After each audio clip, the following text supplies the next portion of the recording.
La casa del estudiante, un sueño hecho realidad. La distancia ya no es un obstáculo en la educación. La casa del estudiante, un sueño de los trabajadores, una realidad para sus hijos.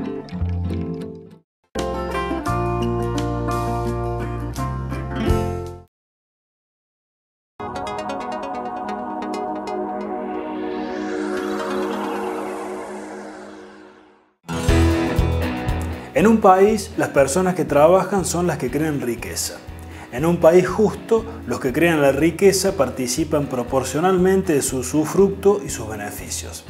En nuestro país, esa proporcionalidad no es justa. Vamos a reflexionar sobre esto junto con nuestros invitados de hoy. Cuando uno piensa en un proyecto nacional o en un proyecto de país, en un modelo, como se dice ahora, siempre existen diferentes acepciones según el nivel de ingresos en general. Hay una correlación bastante fuerte entre los sectores sociales que reciben más ingresos o que se llevan una parte más importante de la riqueza nacional y la propensión a establecer determinados modelos de país.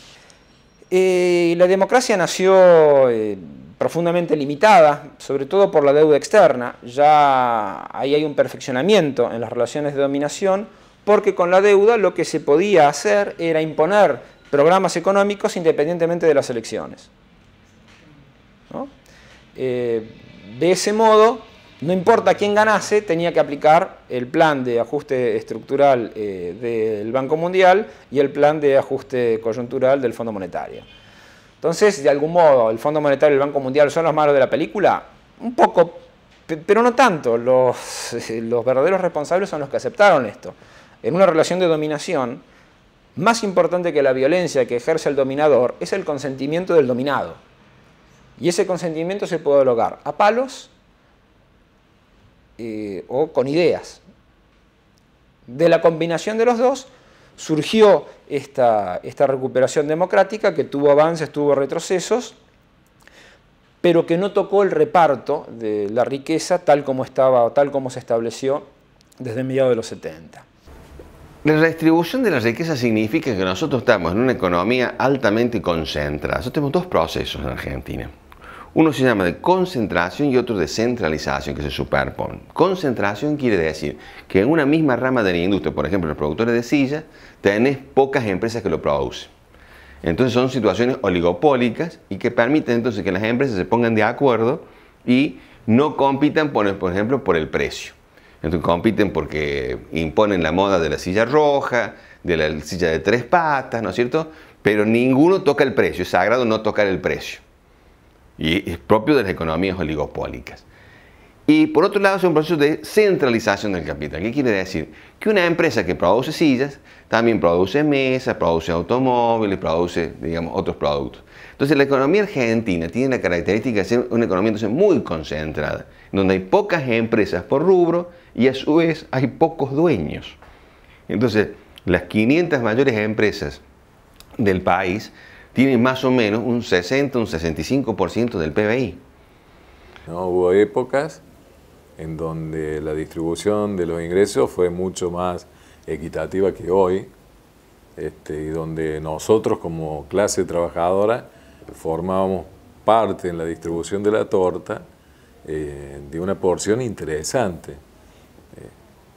El gobierno de Perón, por ejemplo, los primeros. Después viene un proceso muy duro para los trabajadores, que fue particularmente en los años 70, los procesos del proceso militar, donde se eliminaron las conquistas sociales que demandaron muchísima lucha de los trabajadores de aquella época para lograrla, y de un plomazo se borró todo. Bueno, yo ya que soy bastante viejo en esto, viví la experiencia de que de un día para otro nos quedamos sin un convenio colectivo de trabajo que era modelo, te digo, hasta modelo a nivel mundial, como fue el 3675, con cuestiones que planteaba ese convenio que en ese momento eran de avanzada. Aún hoy, fíjate, después de tantos años, el 3675 tiene en su articulado situaciones que son de avanzada, ¿no? que si uno lo analiza profundamente, hoy es un convenio que todavía se aplica, que nosotros lo logramos recuperar en los años 80. El modelo neoliberal arrojó víctimas y victimarios. Los victimarios son los sujetos y actores del sistema capitalista imperialista de esta etapa actual absolutamente corporativizado, del fascismo siglo XXI. No pensemos en la carita de Hitler, el fascismo siglo XXI, que es el poder económico, financiero y cultural monopolizado, concentrado. Cuando hay víctimas, esos son los victimarios.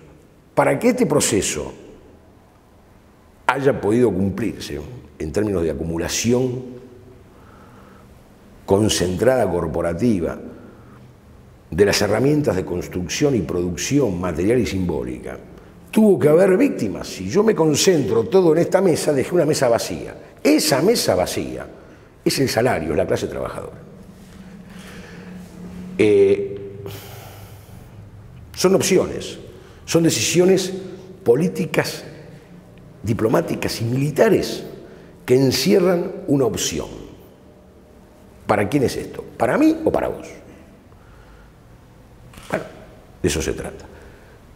Y la principal víctima del modelo neoliberal han sido los trabajadores. ¿Por qué? Porque se operó, gracias a la vigencia del modelo neoliberal, se operó una portentosa transferencia de riqueza de la bolsa del salario a la bolsa de las cuentas del sistema corporativo empresario transnacionalizado, que son el sujeto dominante del modelo neoliberal. Alguien ganó y alguien perdió. Este es el escenario real donde existimos, que está lejos de ser el escenario ideal. En el escenario real, y por decirlo de alguna manera, los que trabajan más son los que menos cobran. Les recuerdo que este programa también puede verse en www.regionalluzyfuerza.com. Enseguida volvemos.